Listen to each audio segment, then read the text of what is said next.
자, 이제 쌍무계약의 효력, 동시행위 항변권하고 위험부담 받죠.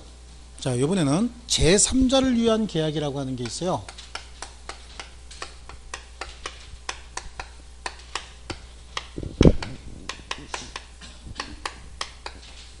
제3자를 위한 계약은 말 그대로 등장인물이 세 사람이에요.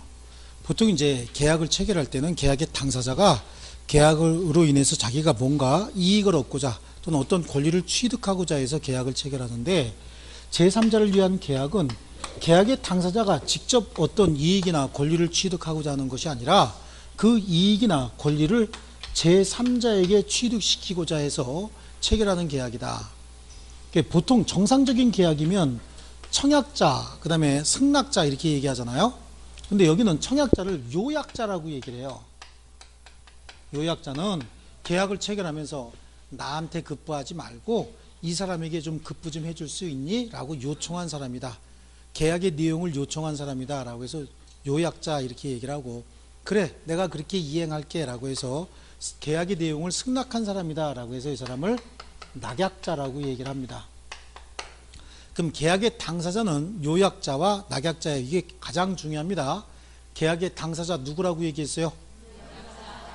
예, 요약자와 낙약자가 계약의 당사자입니다. 그럼 이 사람은요, 계약에 처음부터 포함이 되어 있는 제3자라고 하고 계약의 내용에 따른 수익을 보는 사람이죠.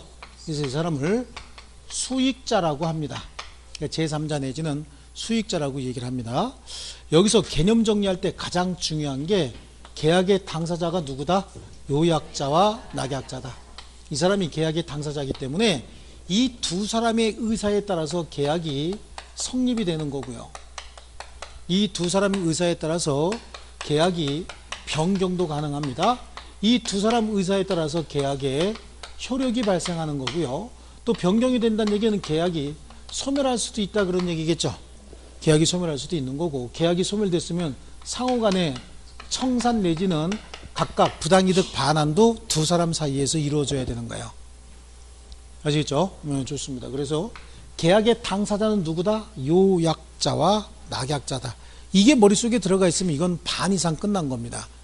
그러면 제3자로서 병은 어떤 사람이냐라고 하는 거예요. 병은 계약에 포함만 돼 있는 사람인 거예요.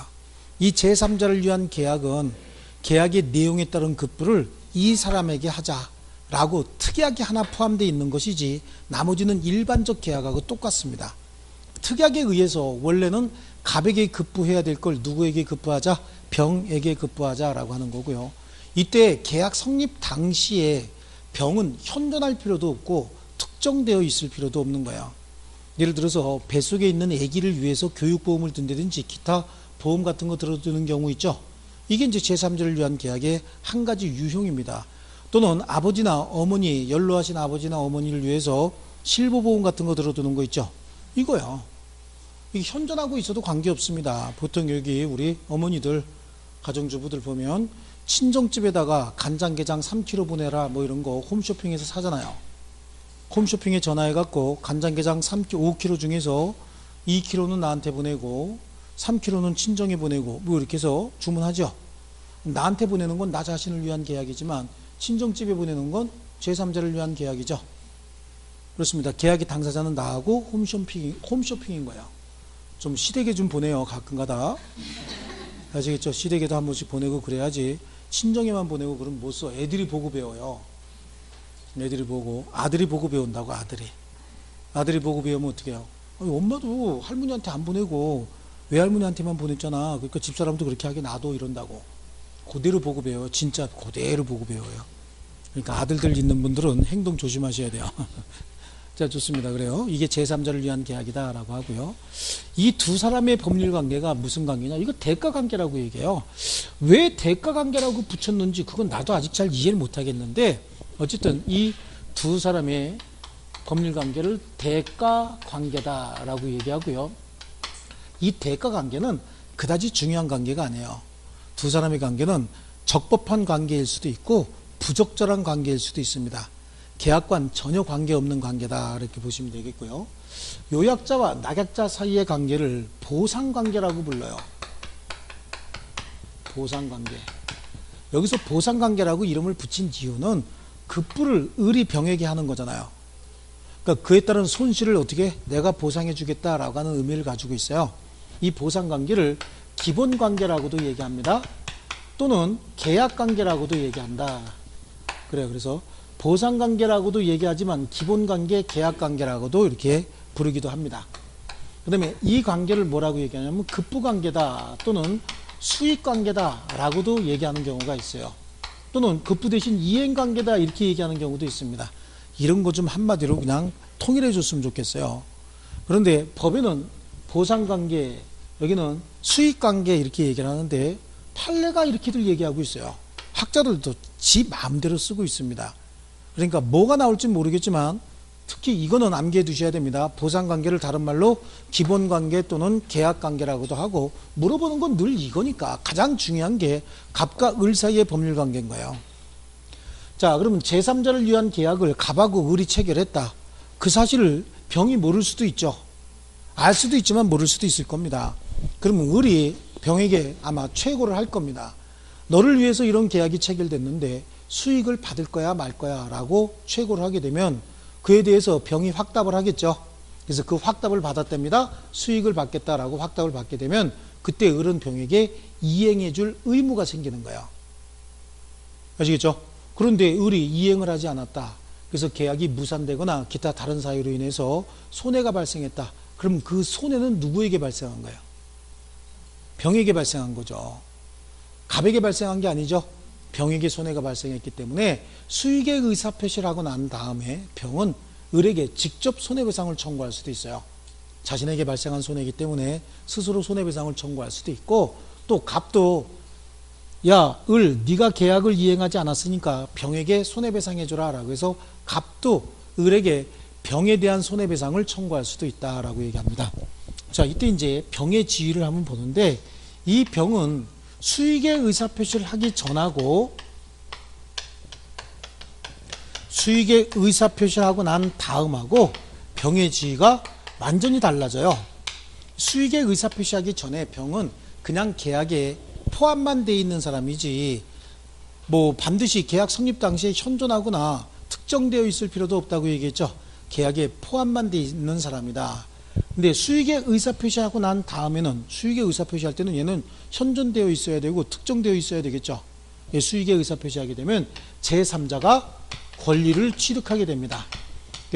수익의 의사표시는, 즉 제3자 수익의 의사표시는 제3자를 위한 계약의 성립 요건이면서 효력 발생 요건이겠죠. 그러면 틀리는 거예요. 계약을 성립시키거나 계약을 효력을 발생시키는 사람은 요약자와 낙약자지 제3자가 아닌 거예요. 그럼 제3자 수익의 의사표시는 제3자 권리취득 요건에 불과합니다. 아시겠죠? 그래서 제3자가 권리를 취득하고 난 다음에 낙약자의 채무불이행을 이유로 계약이 취소되거나 기타 해제가 됐다라고 하면 그때 손해는 병에게 발생한 거잖아요. 병은 자신의 손해에 대해서 손해배상을 청구할 수 있어요. 아시겠죠? 수익의 의사표시를 하고 난 다음에, 즉 제3자 병이 권리를 취득하고 난 다음에는 갑과 을 계약의 당사자 합의로 계약의 내용을 변경시키거나 그 합의로 계약을 소멸시킬 수 없어요. 그 말은 갑과 을이 합의로 계약을 변경시키거나 소멸시킨다는 얘기는 병의 권리에 영향을 미친다 그런 얘기잖아요. 이때 병의 동의가 없으면 갑과 을 사이의 합의만 가지고 계약을 변경시키거나 소멸시킬 수 없다. 다만 이런 경우는 있어요. 채무불이행을 이유로 계약을 해제한다든지 차고사기 강박 등을 이유로 계약을 취소한다라고 하는 건 병의 의사와 관계없이 할 수 있는 거죠. 계약 자체에 흔결이 생겼기 때문에 계약의 당사자인 갑이나 을은 병이 수익의 의사표시하기 전이든 후든 계약의 하자를 이유로 차고사기 강박을 이유로 취소할 수도 있고 채무불이행을 이유로 계약을 해제할 수는 있을지 모르겠지만 쌍방 합의로, 즉 취소나 해제 사유가 없음에도 불구하고 쌍방 합의로 계약을 변경시키거나 소멸시킬 수는 없다. 언제부터? 수익의 의사표시를 하고 난 다음부터. 아시겠죠? 자, 그런 차이가 있다. 그러고 나머지는 제3자를 위한 계약의 유형이 어떤 것들이 있느냐. 자, 계약을 해지하거나 계약을 취소할 수 있는 사람은 갑하고 누구요? 을인 거야. 을이 병에게 이행하고 난 다음에 이행과 동시에 계약이 해제되거나 취소가 됐대요. 그럼 목적물 인도했는데 그 자리에서 취소나 해제가 됐답니다. 그럼 목적물 반환 청구할 수 있어요, 없어요? 없는 거야. 병에게는 목적물 반환 청구할 수 없고, 그때는 누구에게 달라고 해야 돼요? 갑에게 부당이득의 반환을 청구할 수밖에 없는 겁니다. 왜냐하면 얘는 계약의 당사자가 아니기 때문에 청산도 계약의 당사자 사이에서 이루어져야 됩니다. 이해하셨죠? 좋습니다. 그리고 이제 제3자를 위한 계약은 통상적으로 그래요. 갑이 병에게 뭔가 줄 돈이 있어서 돈으로 줘야 되는데 돈이 없어요. 돈이 없으니까 자동차로 주면 안 되겠니? 그랬더니 병이 나 자동차 집에 3대나 있다. 한 대 더 가져가면 마누라한테 아마 맞아 죽을 거다. 그러면 자동차를 못 받는 거죠. 그러니까 어떻게 자동차를 을한테 파는 겁니다.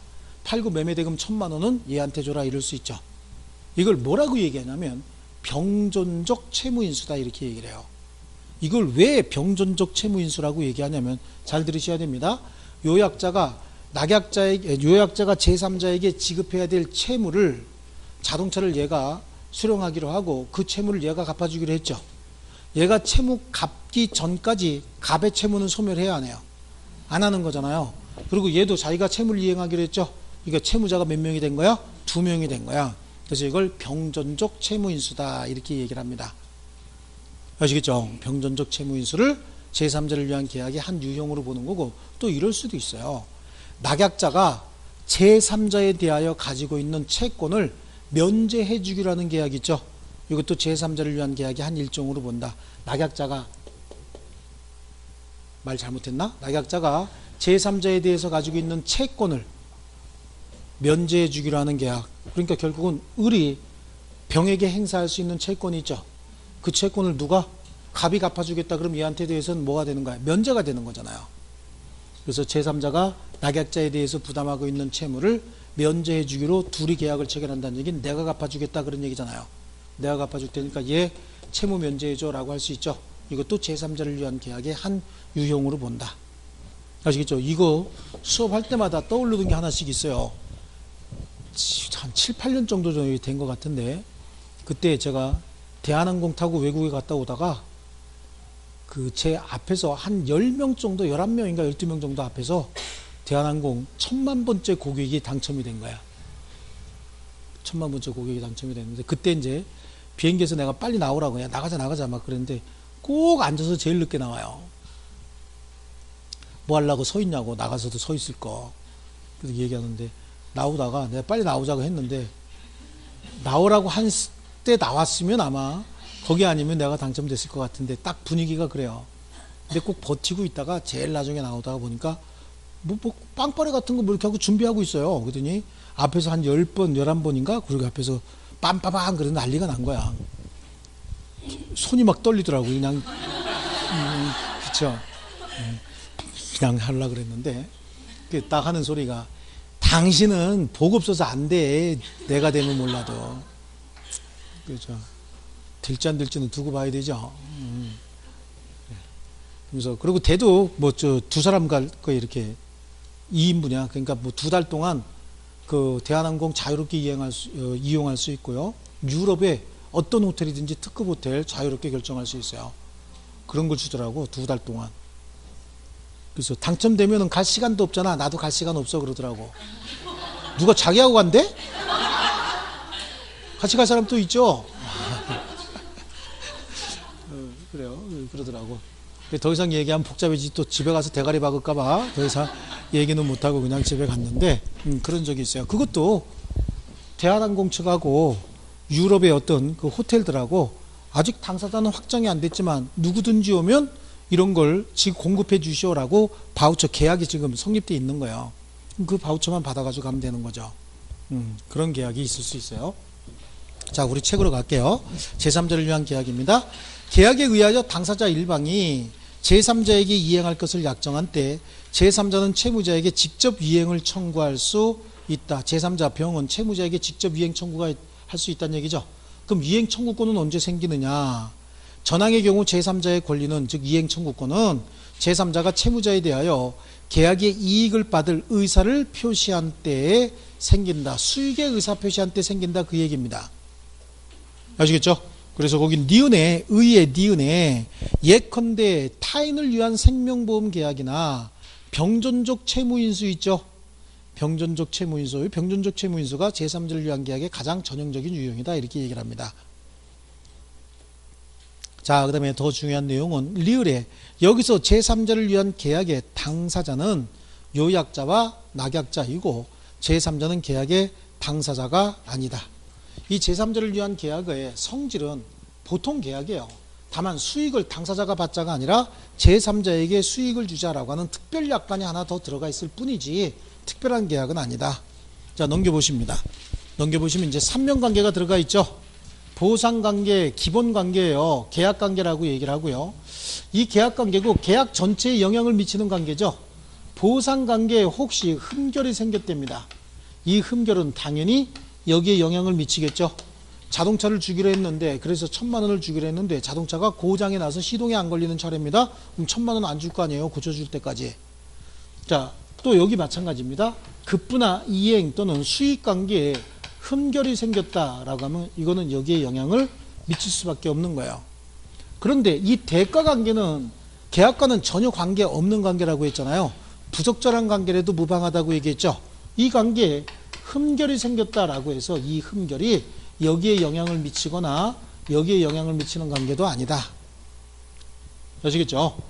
그래서 보상관계입니다. 그래서 두 번째 줄 보상관계의 흠결이나 하자는 제3자를 위한 계약에 직접 영향을 미친다.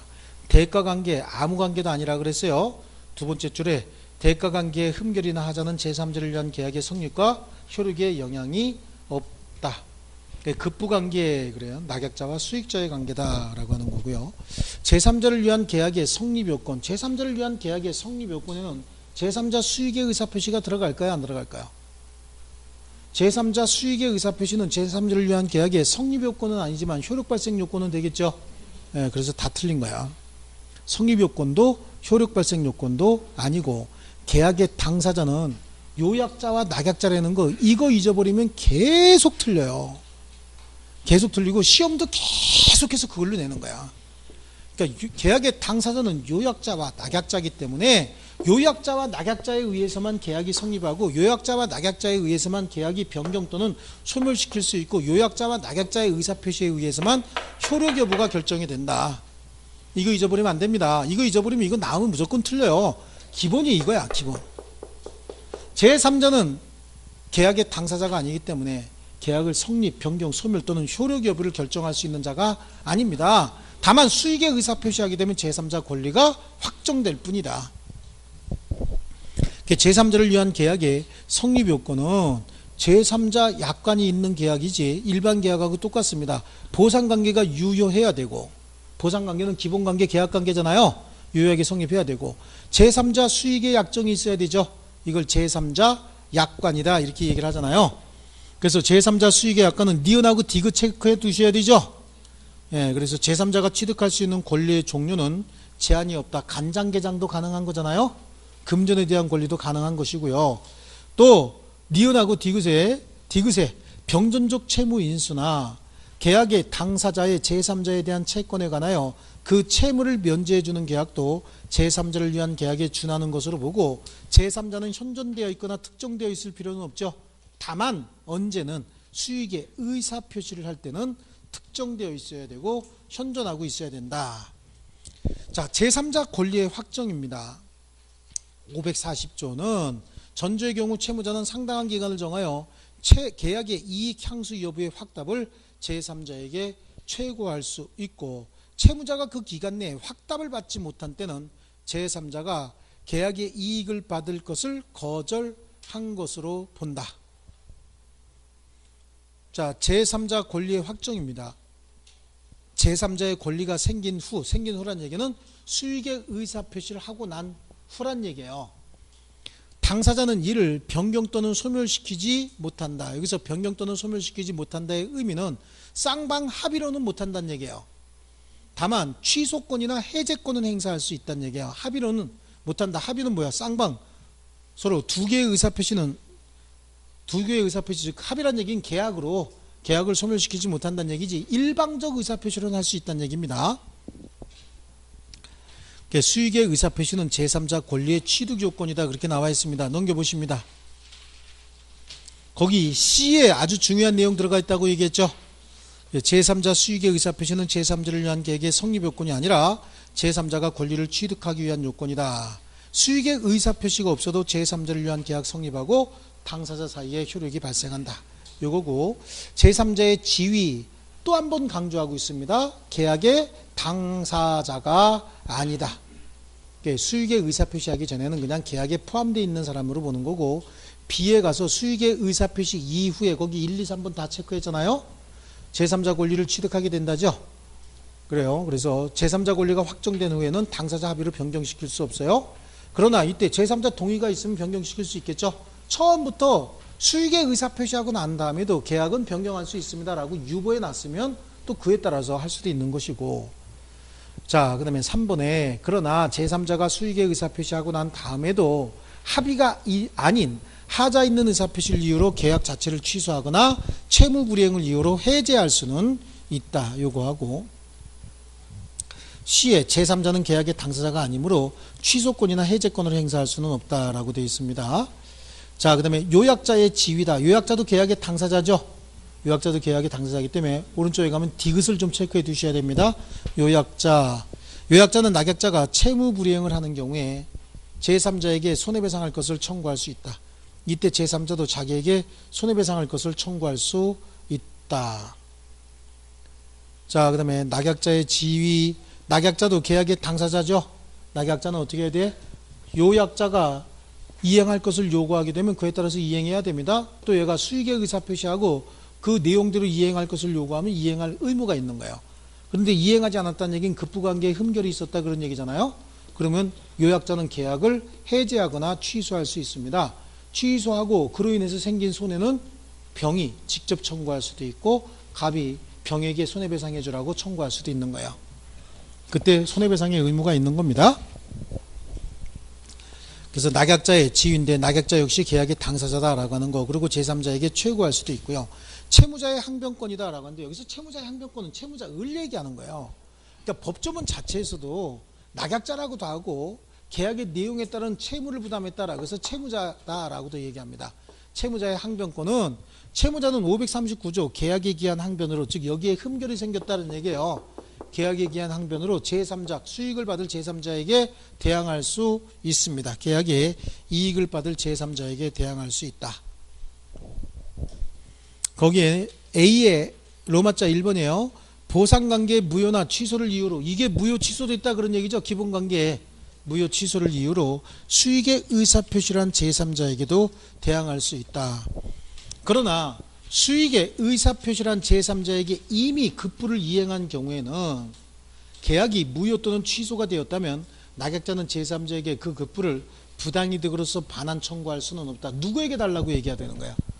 요약자에게 달라고 해야지. 얘한테 급부가 이루어지고 난 다음에 바로 계약이 취소가 되거나 또는 해제가 됐다라고 해서 원상회복 또는 부당이득의 반환을 청구할 수는 없는 거예요. 그럼 누구한테 해야 돼요? 여기 있다. 계약의 당사자끼리 청산도 이루어져야 되는 겁니다. 자, 만약에 제3자가 수익을 거절해 버렸다는 거예요. 그럼 제3자가 수익을 거절하게 되면 제3자를 위한 계약에 효력이 발생할 수 있어요, 없어요? 있다고. 언제까지 계속 걸릴 거예요? 있다고. 얘 수익의 거절 또는 수익의 의사표시와 계약의 성립 효력과는 전혀 관계없다니까. 얘는. 아시겠죠? 다음 과정에 또 걸릴 거니까 걱정하지 마세요. 다음에도 또 계속 그런 얘기 할 거야. 이게 이제 여러분 좀 불안한 마음에 언제쯤 내 실력이 완성이 될까라고 하는 생각을 하는데, 여러분 실력의 완성은 시험 보는 그날, 빠르면 시험 보기 일주일 전에 완성이 되는 거예요. 이게 지금 법대 4년 동안 배워야 될 거를 지금 1년에 다 배우고 있는데 실력이 완성이 된다. 천만의 말씀이에요. 19년 동안 강의하고 있는 나도 아직 완성이 안 됐는데 무슨 1년 조금 들었다고, 그것도 일주일에 한 번씩 들었다고 뭐가 완성이 돼? 완성 안 돼요. 뭘 완성이 돼? 문제풀이까지 다 끝나고 마지막 마무리 특강 같은 거 몇 번 하면서 모의고사 이런 거 풀면서 그때 어려운 풋이 조각이 서로 연결이 돼갖고 약간 감이 잡히는 거지 그전엔 안 잡혀요. 그 전까지는 조각을 이으려고 최선을 다해서 노력을 하는 것 뿐이야 여러분이. 근데 그거조차도 안 하면은 그건 더 힘들어지는 거야. 모의고사 보려면 나와서 좀 보고 답안지 내려면 좀 내고 그래야 되는 거야. 그것도 연습이고 훈련이에요. 하여튼 말 무지무지하게 안 듣죠. 딴 데들은 보면은 모의고사 보면은 답안지 제출이 보통 90% 정도 되는데 여긴 10%밖에 안 돼. 답안지 제출이 안 내. 내가 지난번에 답안지 8명밖에 안 받냐 그랬더니 본 거는 많이 봤는데 6명인가 8명밖에 안 냈다는 거야. 시험도 와서 좀 보고요. 게으름 떨지 말고. 게으른 사람도 공부도 못해요. 게으른 사람도 나중에 중개사 돼도 돈도 못 벌어요. 바쁘고 부지런해야 돼. 바지런 떨고 여기저기 왔다 갔다 한 사람들이 돈도 잘 벌고 공부도 잘해요. 아시겠죠? 자, 볼게요. 이 사람이 수익을 거절해 버렸다는 거야. 아, 수익 안 받는다고? 나 너하고 상대하기 싫어. 그래서 제3자를 위한 계약을 하고 여기다가 이런 계약이 있었는데 받으실래요? 라고 했더니 얘가 아, 싫어. 난 너하고 상대하기 싫어. 그럼 이 계약은 성립할 수가 없겠죠? 있어요. 다만 효력이 발생하지 않는 뿐이죠. 효력도 발생합니까? 네, 그렇습니다. 그럼 누구한테 이행하느냐라고 하는 거예요. 그렇죠. 요약자에게 이행하면 되는 거예요. 근데 이 급부가 절대적으로 병에게만 이루어져야지 갑에게 이루어져서는 계약의 목적을 달성할 수 없는 급부라는 거예요. 그럼 이건 뭐가 되는 거죠? 후발적 불능이 된 거죠. 쌍방 책임 없는 사유로 제3자 거절에 의해서 불능이 된 거잖아요. 쌍방 책임 없는 사유로 후발적 불능이 됐다. 그럼 무슨 문제가 발생을 해요? 위험부담의 문제가 발생을 하는 거죠. 아시겠죠? 네, 그렇게 해결하는 겁니다. 그래서 거기 리을에 제3자가 수익을 거절하는 경우에 A, B 다 지금 설명한 겁니다. 아시겠죠? 자, 그 다음에 나오는 게 이제 지금까지는 계약의 종류 다 배운 거예요. 다 배웠고 이제 계약의 소멸을 봐야 되죠. 우리 계약법 총론에서 5문제 정도가 나와요. 암만 안 나와도 4문제, 많이 나오면 6문제, 보통 5문제 정도가 나오는데 그 중에서 한 문제는 이 계약의 해제인 거예요. 해제는 무조건 나옵니다. 동시행의 항변권 있죠. 위험부담 있죠. 요거 한 문제씩 꼭 나와요. 그럼 일단 3문제 정도는 우리가 알고 들어가는 겁니다. 나머지 2문제 내지 1문제가 어디서 나올지 몰라요. 제3자를 위한 계약에서 나올 수도 있고 계약 체계상의 과실에서도 나올 수 있고 앞에서 나왔던 계약의 종류라든지 아니면 뭐 계약의 성립, 청약과 승낙의 효력 이런 것들 있죠. 이런 거에서 나올 수도 있어요. 하지만 3문제 정도는 계약의 해제 1문제, 동시이행, 그 다음에 위험부담 있죠. 요거 1문제씩은 거의 나온다고 보시는 거예요. 그럼 이제 계약의 해제 이것도 1문제짜리죠. 근데 내용은 많습니다. 이거는요. 내용은 많아도 반드시 나오는 거니까 확실하게 알아두셔야 됩니다. 자, 계약이 소멸한다고 얘기합니다.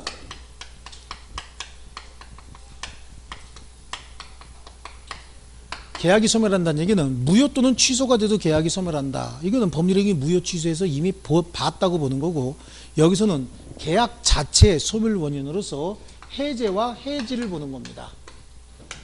계약의 해제 그리고 해지인데 해제나 해지라고 하는 말은 계약에만 쓰는 말이에요. 계약의 채무 불이행 등을 이유로 계약을 소급해서 실효시키는 걸 해제, 해지 이렇게 얘기합니다. 자, 그러면 계약의 소멸을 해제 또는 해지라고 하는데 이 해제나 해지는 일방적 의사표시로 하는 경우도 있고요. 쌍방행위로 하는 경우도 있어요. 쌍방행위를 뭐라고 얘기하냐면 합의해지 또는 합의해제 이렇게 얘기합니다. 합의해제. 합의해제는 다른 말로 해제 계약을 의미한다 라고 얘기합니다. 원래 해제라고 하는 건 단독행위로서 일방적 의사표시를 하는 게 맞아요. 그런데 이러한 일방적 의사표시도 쌍방 합의로 할 수 있는데 그 대표적인 게 합의해제를 얘기하는 거죠. 합의해제는 특별한 원인은 없습니다. 지나가다가 둘이 그냥 계약을 해지할까? 그럴까? 그래서 계약을 해지할 수도 있는 거예요. 합의해제다라고 하는 건 특별한 원인이 없습니다. 그냥 둘이 소주 한잔 먹고 싶어서 계약을 체결하고 기쁜 일이 생겼으니까 소주 한잔 먹는 거죠. 그 다음날 만나면 어떻게 해요? 술 먹을 일이 없으면 계약을 해지하면 되는 거죠. 그럼 가슴 아픈 일이 생겼잖아요. 그러니까 둘이 또 한 잔 먹어야지. 넌 그러면 되겠어? 뭐 이러면서 내일 또 만나. 내일 만나서 마무리 짓자. 그리고 그 다음날 또 계약을 하는 거죠. 그리고 관계 회복이 됐으니까 한 잔 먹는 거고. 그 다음날 만나서 계약을 마무리 짓다가 기분이 나빠서 또 계약을 해지하죠. 특별한 이유 필요 없습니다. 소주 먹기 위해서도 해지할 수 있다. 아시겠죠? 합의 해제고요. 해제 계약이다라고 얘기합니다. 그럼 나머지 이제 일방적 의사표시에 의한 해제다라고 하는데요. 일방적 의사표시에 의한 해제는 해제권을 행사하는 거예요. 해제권을 행사하는데 이 해제권의 발생 원인은 둘로 나누어집니다. 법정 해제하고 법률 규정에 의한 해제 얘기하는 겁니다. 법정 해제하고 약정 해제하고 이렇게 나눠요.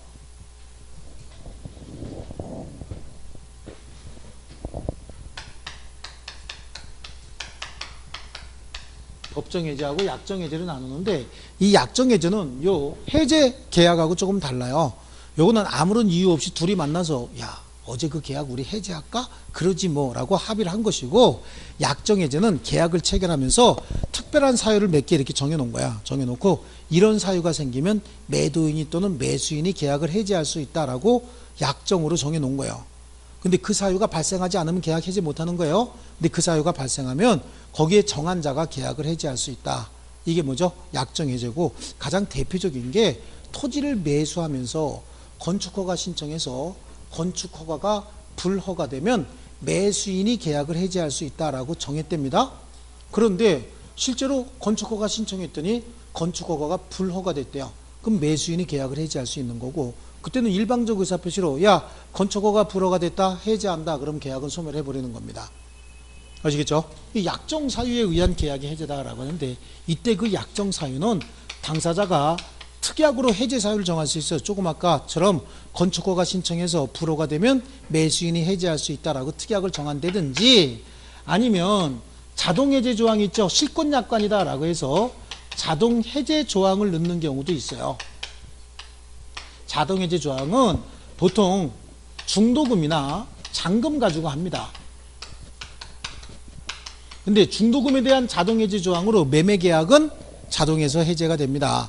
근데 잔금에 대한 자동 해제 조항이 있다고 해서 매매 계약이 자동 해제되는 것은 아니다라고 하는 거야. 왜냐하면 자동 해제라고 하는 건 보통 매매 계약을 체결하면서 매수인이 중도금 지급 기일에 중도금을 지급하지 않으면 계약이 자동 해제된다라고 해놨답니다.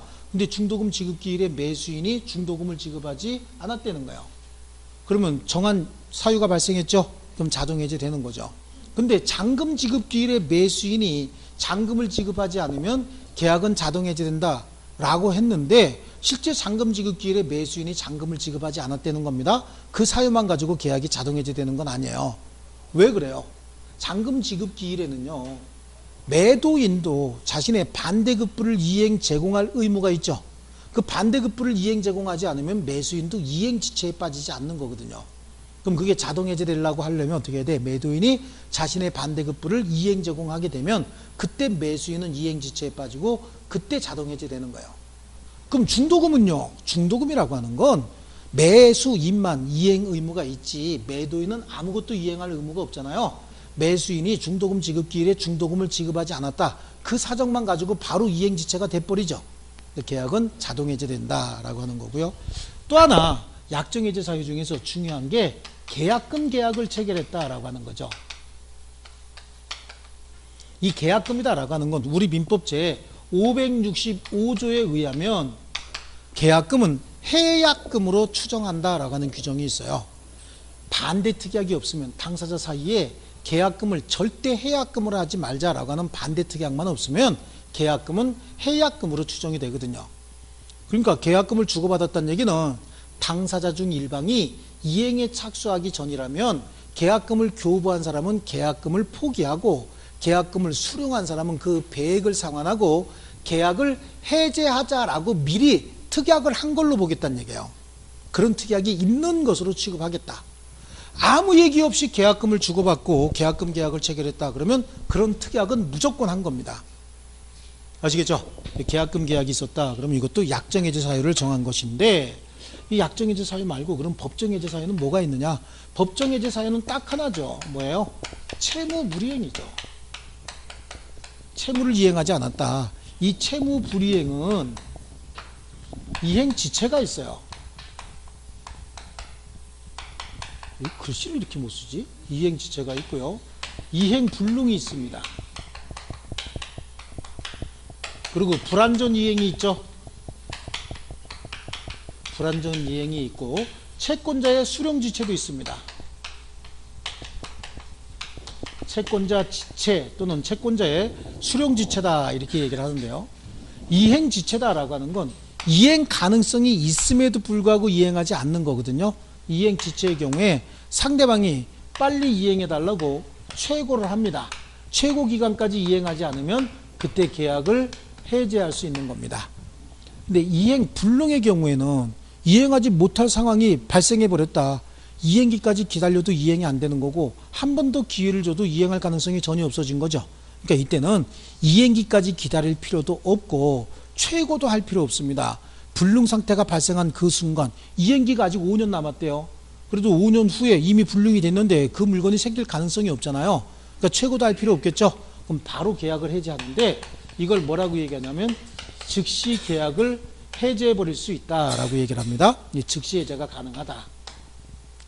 불완전 이행의 경우에는 둘로 나눠요. 둘로 나눠서 추환이 가능한 경우도 있고 추환이 불가능한 경우도 있다라고 얘기합니다. 추환은 추후 보완이야.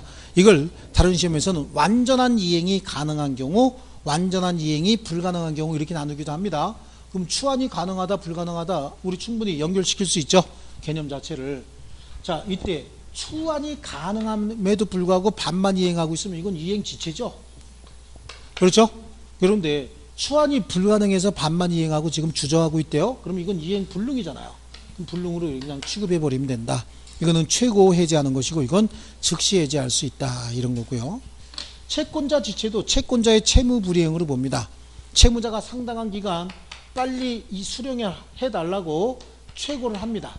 최고하고 수령하지 않으면 그때 계약을 어떻게 합니까? 해제할 수 있다라고 하는 거예요. 채권자 지체를 다른 말로 채권자의 수령 지체다 이렇게 얘기를 하는 겁니다. 수령 지체다. 자, 좋습니다. 그런데 이행 불능이 아님에도 불구하고 즉시 해제하는 경우가 있어요. 이행 불능이 아님에도 불구하고 즉시 해제가 가능한 경우는 특정 거사를 위해서죠. 특약의 경우.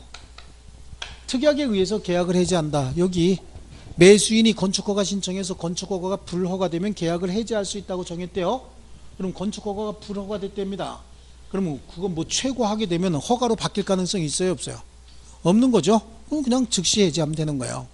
또 하나, 이행 지체임에도 불구하고 최고 없이 즉시 해제하자라고 특약을 했다는 거죠. 그러니까 여기 있는 특약은 두 가지로 나눠야 되네요. 여기서 얘기하는 약정해제 사유로서 특약이 될 수도 있고 최고권 없이 바로 해제하자라고 특약을 했을 수도 있습니다. 그 다음에 정기행위에 이행기가 도래했다라고 하는 거죠. 정기행위에 이행기가 도래했다는 얘기는 특별한 이행기가 정해져 있고 그 이행기까지 이행하지 않으면 계약의 목적을 달성할 수 없는 경우가 있어요. 이런 법률 행위를 정기행위다 이렇게 얘기합니다. 예를 들어서 결혼식 피로연에 쓰겠다라고 해서 케이크를 갖다 달라고 했다. 근데 결혼식 피로연은 1시부터 3시다. 1시부터 3시 사이인데 아저씨 12시 50분까지 갖다 주세요 라고 얘기했어요. 1시부터 써야 되잖아요. 좀 자르고 폼 좀 하고 뭐 드라이 아이스 좀 이렇게 올리고 그래야 되죠. 그래서 좀 분위기 잡아야 되는데 이 아저씨가 12시 50분을 잘못 알고 2시 50분에 갖고 왔다. 신랑 신부 옷 다 갈아입고 이제 어디 가야 돼. 청바지 입고 나가야 되는데 그때 가져왔답니다. 그때 무슨 최고하고 그럴 시간이 있어요, 없어요? 없습니다. 그래도 해제는 해야 됩니다. 아저씨 가지고 돌아가세요. 계약 해제하겠습니다 라고요. 그래서 정기행위에 이행기가 도래하면 계약이 바로 소멸해야 하네요. 소멸하는 것이 아니라 해제는 해야 소멸한다. 여기서 낼 수 있는 거 그거밖에 없어요. 정기행위에 이행기가 도가 된 경우에 계약은 해제된다. 그럼 틀린 거예요. 정기행위에 이행기가 도가 됐다. 그러면 최고 없이 해제할 수 있다는 것이지 자동 해제된다는 뜻은 아닙니다. 아시겠죠? 자, 거기에 또 뭐 당사자 쌍방 또는 일방이 이행을 거절하겠다는 의사를 명시적으로 표시하고 있다는 거야. 채무자가 나 이행 안 해. 네 맘대로 해. 라고 얘기하고 있습니다. 그럼 이행 안 하겠다고 명시적으로 표시하는데 거기다 대고 이행해 달라고 최고할 필요 있어요, 없어요? 없습니다. 최고 없이 바로 그냥 계약 해지할 수 있고요. 그 다음에 사정 변경을 이유로 계약을 해지하는 경우에, 이 사정 변경을 이유로 계약을 해지하는 경우는 계약 성립 당시 예견할 수 없었던 사정이 이행기에 현저하고도 객관적이면서 중대한 변경이 있어서 계약의 내용을 준수하는 것이 오히려 신의 측에 반한다고 할 정도의 엄청난 사정 변경이 있었대요. 그리고 그러한 사정 변경이 해제권을 행사하는 자의 규책 사유 없는 객관적 사정 변경이었답니다. 그럼 사정 변경을 이유로 계약을 해제하거나 계약을 변경시킬 수도 있다라고 하는 겁니다. 그때도 사정이 엄청나게 변경이 된 상태인데 최고한다고 해서 뭔가 달라질 건 없죠. 즉시 계약을 해지할 수 있다. 이런 겁니다. 이게 즉시 해지할 수 있는 경우고요. 이렇게 계약을 해지하게 되면 계약은 소급해서 실효가 되죠. 계약은 소급해서 실효가 된다는 얘기는 처음부터 없었던 상태가 돼버린다. 그럼 이행 전이면 이행할 필요 없겠죠. 근데 이미 이행된 부분은 그럼 어떻게 됩니까? 그렇죠. 부당이득으로서 돌려줘야 되는데 여기는 부당이득의 특칙이 적용이 돼서 무슨 문제가 발생해요? 원상 회복의 문제가 발생하게 된다. 원상 회복해 줘야 되는 거예요. 원상 회복은 받은 거 그대로 돌려줘야 된다. 그런 의미죠. 받은 거 그대로 돌려줘야 되는데 받은 것이 만약에 금전이면 뭐도 줘야 됩니까? 이자도 돌려줘야 되는데 이자는 언제부터? 받은 날로부터. 받은 날로부터 이자도 붙여서 줘야 되죠. 받은 게 만약에 물건이다. 받은 게 물건이면 받은 날로부터 뭐도? 과실도 같이 돌려줘야 된다라고 하는 거고요. 원상 회복해 주는 대신 추가적으로 손해배상 청구할 수 있어요, 없어요? 있습니다. 추가적으로 손해배상 청구할 수 있는데 사정 변경을 이유로 계약을 해지했을 때는 손해배상은 청구할 수 없다라고 얘기를 합니다. 아시겠죠? 자, 다만 계약이 소급해서 실효가 된다라고 하더라도 계약 해지의 소급표는 제3자의 권리를 해할 수는 없다. 그래서 제3자 보호 규정을 가지고 있다라고 얘기를 합니다. 여기서 얘기하는 제3자는 계약 체결 후 이행이 되고 나서 새로이 소유자가 된 자와 새로운 이해관계 맺은 자예요.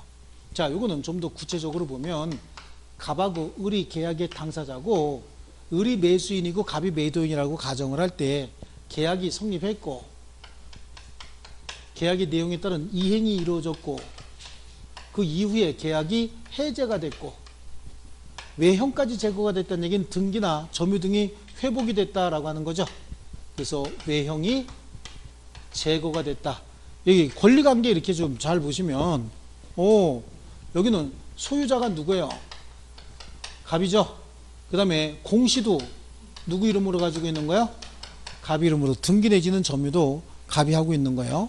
이행이 됐대요. 그럼 소유권은 누구에게 귀속이 됩니까? 을. 그리고 공시도 누가? 을 이름으로 가지고 있다는 얘기고요. 계약이 해제가 되면 소유권은 전 소유자에게 자동 복귀죠. 다만 공시는 을 이름으로 가지고 있는 거잖아요. 그 이후에 외형이 제거됐다는 얘기는 소유권을 갑이 회복했을 뿐만 아니라 공시도 갑이 그대로 하고 있다는 얘기잖아요.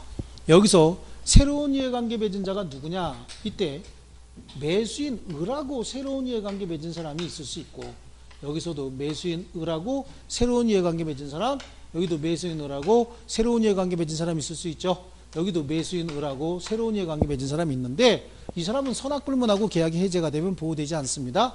이 사람은 선악불문하고 무조건 보호가 되는 거죠. 여기는 선의의 경우에 보호가 되지만 악의의 경우에는 보호되지 않습니다. 여기는 선악불문하고 보호되는 사람이 아니다라고 얘기합니다. 얘는 메디칼로 보호해야 될 필요성이 있다고 얘기했죠. 법적으로는 보호할 필요가 없어요. 그 대신 아마 정신이 좀 많이 멘탈이 부족한 사람일 가능성이 있습니다. 병원에 들어가서 진단을 받아볼 필요는 있죠. 좋습니다. 이 제3자 보호 규정이 있다라고 하는데요. 이쪽으로 와서요. 좀 더 나가기 전에 그럼 여기 어떻게 할 거냐라고 하는 거예요. 여기 마찬가지입니다. 특약 또는 자동해제 조항에 의해서 계약이 해제가 됐답니다. 계약은 어떻게 됩니까? 소급해서 실효가 되죠. 소급해서 실효가 되고 원상 회복할 게 있으면 원상 회복해 줘야 됩니다. 손해배상 청구할 수 있어요, 없어요? 손해배상은 청구할 수 없다는 거야. 채무 불이행을 이유로 계약이 해지된 것이 아니라 쌍방 합의된 내용에 따라서 계약이 해지된 거기 때문에 손해배상의 의무는 발생하지 않는다. 여기 가면요, 계약금을 해약금을 해서 계약을 해지하게 되면 계약은 소급해서 실효가 된다. 이거 마찬가지입니다. 추가적으로 원상회복할 거 있습니까? 없습니까? 원상회복에 문제 발생하지 않습니다. 왜냐하면 계약금을 해약금을 해서 계약을 해지할 때는 당사자 중 일방이 이행에 착수하기 전까지만 할 수 있는 거예요. 당사자 중 그 누구라도 이행에 착수한 게 있어서 원상회복해 줄 게 요만큼이라도 있다. 그러면 계약은 무조건 계약금을 해약금을 해서 해지할 수는 없습니다. 아시겠죠? 계약금을 해약금으로 해서 계약을 해제했다는 얘기는 아무도 이행에 착수한 바가 없다는 얘기고요. 이것도 채무 불이행을 이유로 계약을 해지하는 건 아니잖아요. 그러니까 손해배상의 문제 발생한다, 안 한다? 안 한다라고 하는 거죠. 손해배상의 문제도 발생하지 않는다. 자, 여기 이제 나눠봤고요. 그러면 이제 계약 해지의 소급표 제3자의 권리를 해하지 못한다라고 하는데요. 그러면 이 해제권도 일방적 의사표시로서 형성권이죠. 해제권의 행사와 관련돼서 해제권은 불가분성이 있다라고 얘기해요. 해제권의 불가분성은 행사상의 불가분성과 소멸상의 불가분성 이렇게 나누어지는데 행사상의 불가분성이나 소멸상의 불가분성이나 똑같은 겁니다. 자, 해제권자가 여러 명이라든지 상대방이 여러 명인 경우에 해제권의 행사는 전원이 그 전원에 대해서 행사하여야 한다 이렇게 얘기합니다. 자, 여기에 갑이 있고 상대방이 A, B, C라고 한번 가정을 하면 해제권자가 갑이라고 한번 가정을 할게요. 갑이 상대방 여러 명에게 해제권을 행사하려면 전원에게 다 행사해야 되는 거야. 갑이 A에게, B에게 또는 C에게 이렇게 해제권을 행사해야 됩니다. 여기는 7월 1일 날, 여기는 8월 1일 날, 여기는 9월 1일 날 해제권을 행사했다. 그럼 며칠자로 해제가 돼요? 9월 1일자로 해제가 되는데 이상하게 갑이 C에게는 해제권 행사하지 않고 있다는 거예요. 그럼 A하고 B한테만 열심히 해제한다고 해서 계약이 해제됩니까? 안 하는 거죠? 안 되는 거야. 가만히 보니까 C에 대한 갑의 해제권이 소멸해버렸다는 거예요. C에 대한 갑의 해제권이 소멸하게 되면은 C에 대해서는 영원히 해제 못한다는 얘기잖아요. 그럼 A하고 B한테만 계속해서 해제한다는 얘기죠. 그런다고 해제되는 게 아니거든요. 그러니까 결국은 A하고 B에 대한 해제권도 소멸했다고 보는 거예요. 이게 행사상의 불가분성과 이거는 다른 시각, 반대 시각에서 보면 뭘로 보는 거죠? 소멸상의 불가분성으로 보는 겁니다. 이후에 갑이 다시 이제 을하고 새로운 이해관계 맺었는데 이때는 A, B, C가 해제권자다라고 볼게요. 그럼 A도 해제권을 행사하고 B도 해제권을 행사하고 C도 해제권을 행사해야 계약이 해제가 되는 거야. 반드시 동시에 행사할 필요는 없어요. 그런데 A하고 B는 해제권을 행사했는데 C는 해제권을 행사하지 않고 있더라라고 하는 거죠. 보니까 C의 해제권이 소멸했다. 그럼 A하고 B는 열심히 해제해봐야 이거 해제 안 되거든요. 그렇죠? 그러니까 이것도 또 뭐죠? 소멸상의 불가분성이다. 근데 행사상의 불가분성은 시각을 반대 시각에서 보면 소멸상의 불가분성이에요. 그래서 이거를 시험에 낼 때는 당사자가 수인인 경우에 해제권의 행사는 전원이 그 전원에 대하여 행사하여야 된다. 또 다른 말로 전원으로부터 또는 전원을 향하여 뭐 이렇게 얘기합니다. 행사하여야 한다. 아주 그냥 말을 만들고 있죠. 실제로 그렇게 만들어냅니다. 자, 그리고요, 해제권의 소멸사유예요. 해제권의 소멸사유는 이 불가분성에 의해서 소멸하는 거죠. 또 해제권은 형성권이잖아요. 형성권의 행사기간이 정해져 있지 않은 경우에 상대방 최고에 의해서 그 해제권이 소멸하는 경우도 있어요. 해제권 원래 제척기간에 걸리잖아요. 제척기간 몇 년입니까? 10년이거든요. 근데 10년이 되기 전이라도 상대방이 야 6개월 이내에 해제권 행사해 라고 했는데 6개월 이내에 해제권 행사하지 않았답니다. 그러면 제척기간 경과로 소멸해버린다. 그럴 수도 있어요. 불가분성에 의해서 소멸하는 경우도 있고요. 또 해제권자가 해제로 인해서 원상 회복해야 될 목적물 자체를 변형 또는 가공해서 다른 물건으로 바꿔놨대요. 그렇다는 얘기는 원상 회복을 하지 못하게 만들어놨다 그 얘기잖아요. 그때도 원상 회복이 불가능하기 때문에 해제권은 소멸한다 이렇게 얘기합니다. 아시겠죠? 해제는 여기 있는 거 가지고 다 냅니다. 자, 그 다음에 합의 해제 있잖아요. 합의 해제는 해제하고 난 다음에 이것도 계약은 소급해서 실효가 된다. 이건 똑같죠? 그렇죠? 계약은 소급해서 실효가 되는데, 그럼 원상회복을 해야 돼요, 말아야 돼요? 이것도 합의로 정하면 되는 거야. 원상회복 다 합의로 정합니다. 손해배상 합니까, 안 합니까? 네? 이것도 합의로 정하면 되는 겁니다. 그래서 해제에 관한 민법 규정 적용돼야 안 돼요. 여기에는 해제에 관한 민법 규정은 합의 해제에는 적용되지 않는데 딱 하나만 적용이 되는 거예요. 뭐요? 소급해서 실효가 된다. 이거 하나 하고, 계약 해제 소급표는 제3자의 권리를 보호할 수 없다라고 해할 수 없다라고 하는 제3자 보호 규정 있죠? 요거만 딱 적용이 되고, 나머지 해제에 관한 우리 민법 규정은 합의 해제에는 적용되지 않는다고 얘기합니다. 아시겠죠? 해제에 관한 거 다 했네요. 시간이 있으면 저기 판교에서 있었던 일을 하나 설명을 해드리면 좋겠는데 시간이 없으니까 얼른 책으로 갈게요. 자, 해제, 거기 해제 중에서 해제와 구별 개념 중에 오른쪽에 보시면 해제 계약, 합의 해제 보이시죠? 합의 해제, 합의 해제는 해제에 관한 계약을 얘기하는데, 니은에 A 보세요. 계약이 합의 해제된 경우에 계약은 소급해서 실효가 된다. 그거 줄치고요. 쌍방은 반환 의무가 있겠지만 이는 원상회복 시 반환할 금전에 이자를 가산할지 여부 및 손해배상 여부도 합의로 결정한다. 계약이 합의 해제된 경우에도 그 소급표는 제3자의 권리를 해하지는 못한다. 그 다음에 해제 조건과 자동해제 약정, 그래서 실권약관인데 디귿 체크해놨죠. 매매계약 시 실권약관인데 중도금에 대한 실권약관에 의해서 계약은 자동해제되지만 잔금에 대한 실권약관이 있었다는 사정만으로 계약이 자동해제되는 것은 아니다. 그렇죠? 자, 그 다음에 넘겨보십니다. 해제와 철회, 그 다음에 해제와 취소잖아요. 그렇죠? 해제와 취소, 그거만 좀 비교하시는데, 취소도 거기 박스 안에 있는 내용이 있죠?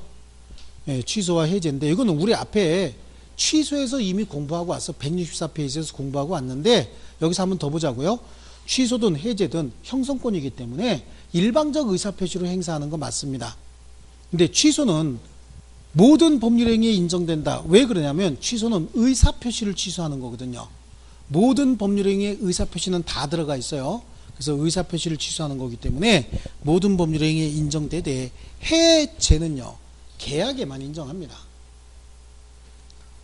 또 발생 원인이, 취소는 착오, 사기, 강박이라고 하는 법정 원인 이외에 다른 원인으로 취소할 수는 없어요. 근데 해제는 법정뿐만 아니라 여기 법정 해제도 있고 약정 해제도 있고 합의에 의한 해제도 할 수 있죠. 네, 그래서 법정 해제, 약정 해제도 다 있다라고 하는 거고요. 취소하게 되면 부당이득만 돌려주면 되니까 손해배상할 건 없어요. 하지만 해제하게 되면은 뭐가 해야 되죠? 원상회복해야 되겠죠. 원상회복해주고 나면 뭐가 남아? 손해가 남을 수 있잖아요. 추가적으로 손해배상을 청구할 수도 있다.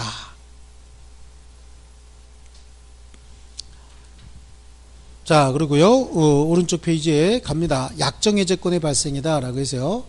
약정해제다 라고 하는 거, 이거 얘기하는 거예요. 약정해제. 그죠? 네, 약정해제인데 거기는 디귿이 중요합니다. 약정해제권을 행사한 경우에도 계약은 소급적으로 실효합니다.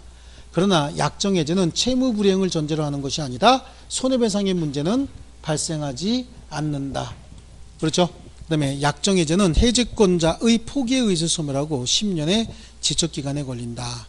그 다음에 법정해제 바로 봅니다. 이행지체로 인한 해제권 발생이죠.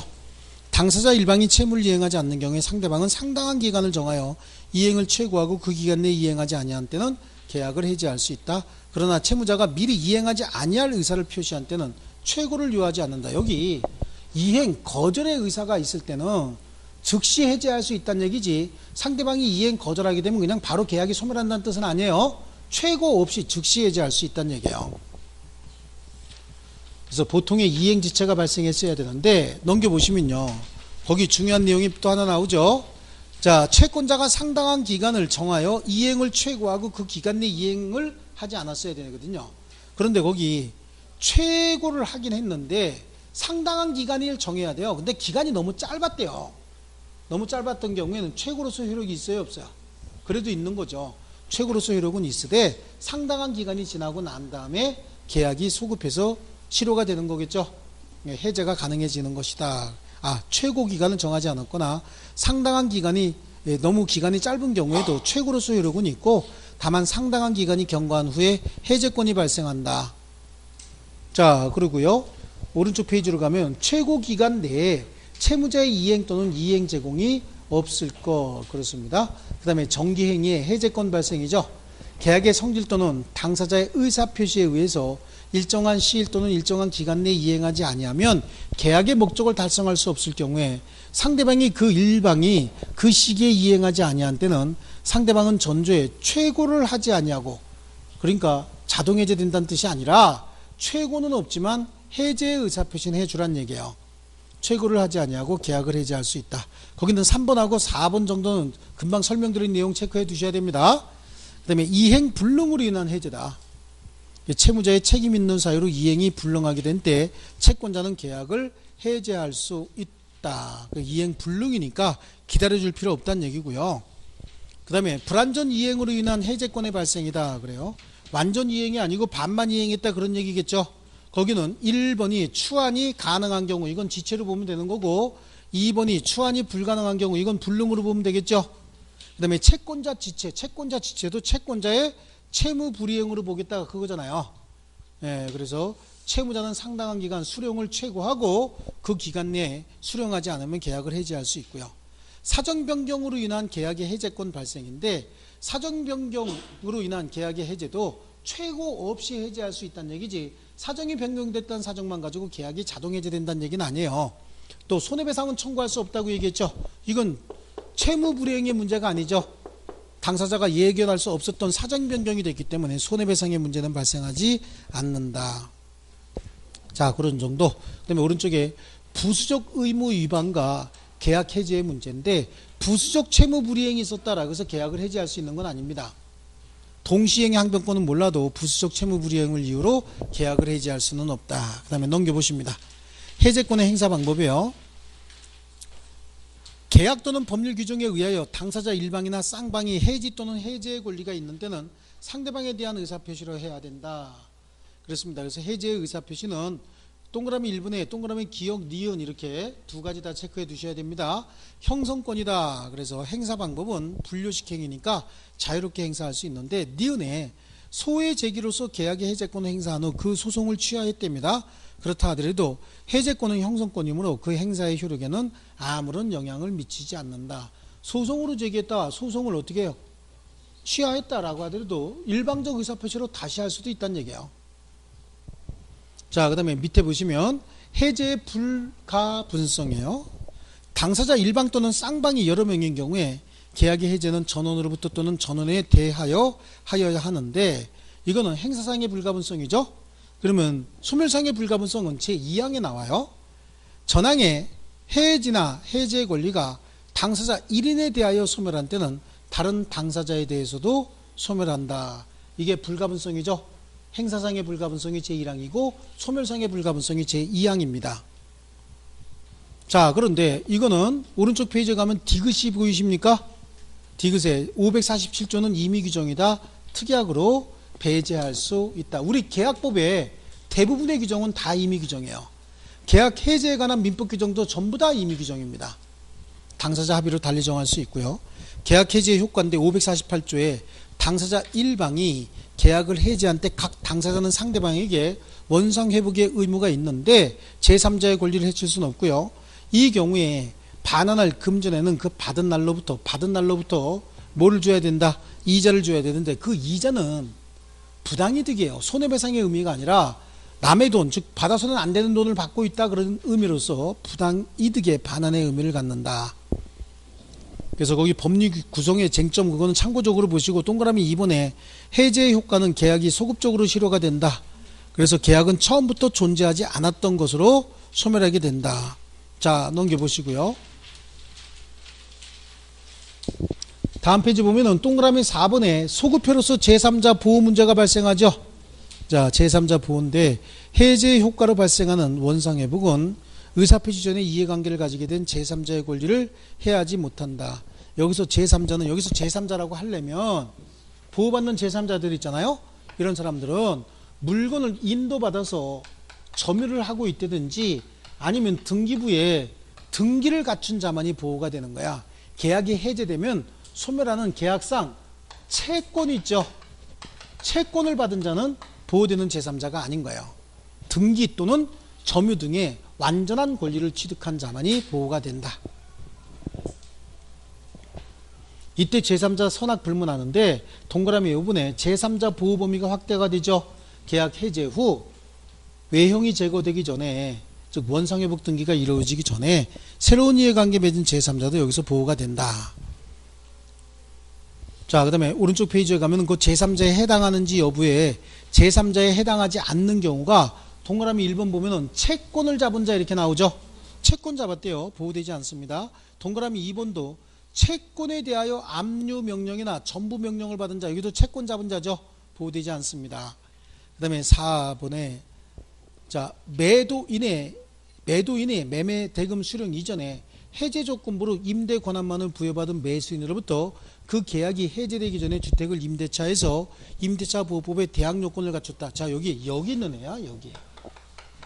여기 있는 애인데 여기는 지금 매수인이 매매 대금 다 주고 내가 들어가서 살고 싶은 생각이 없는 애예요. 얘는.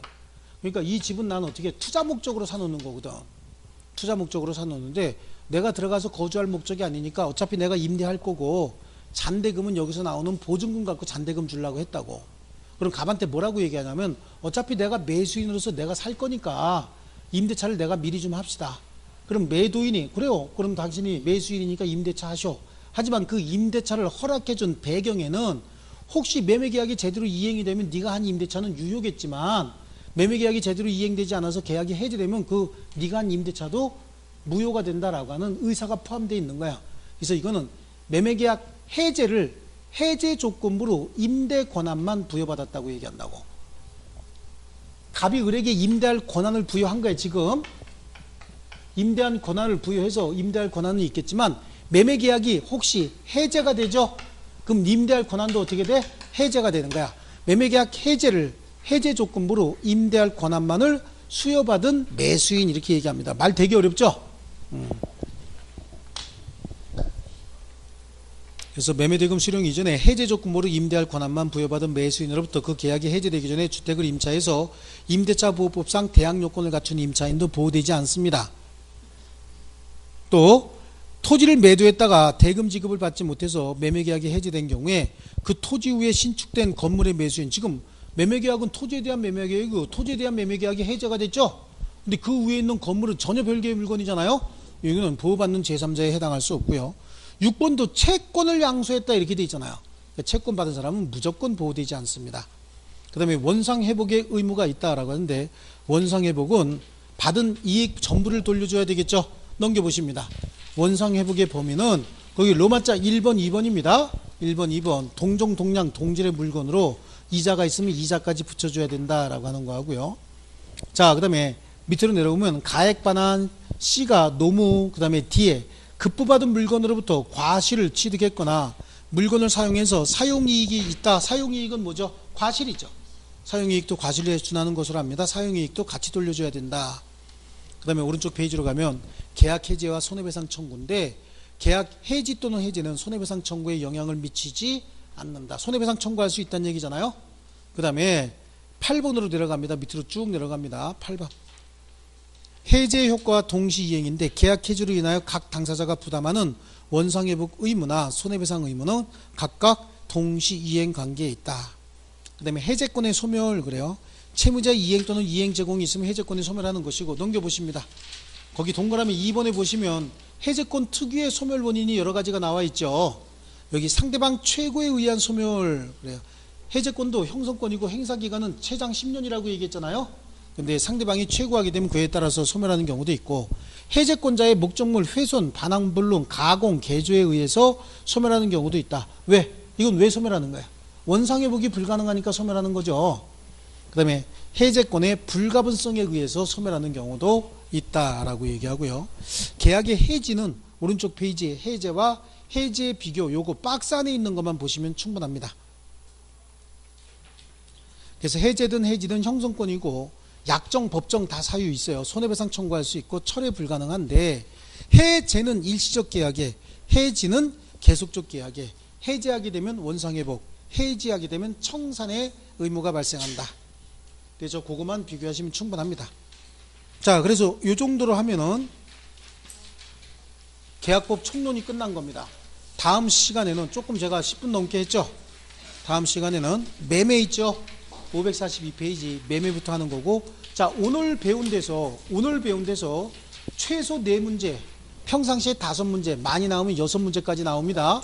무조건 나오는 게 지금 배운 여기 해제 있죠. 해제, 계약의 해제, 이거 무조건 나오는 거고, 앞에서 했던 동시행하고 위험부담 거의 나옵니다. 요 3문제 정도는 매해 나온다고 보시는 거야. 그 다음에 좀 나오는 게 제3자를 위한 계약하고 뭐죠? 계약체계상의 과실책임 있죠? 계약체계상의 과실책임은 총칙하고 묶어서 낼 가능성이 좀 있어요.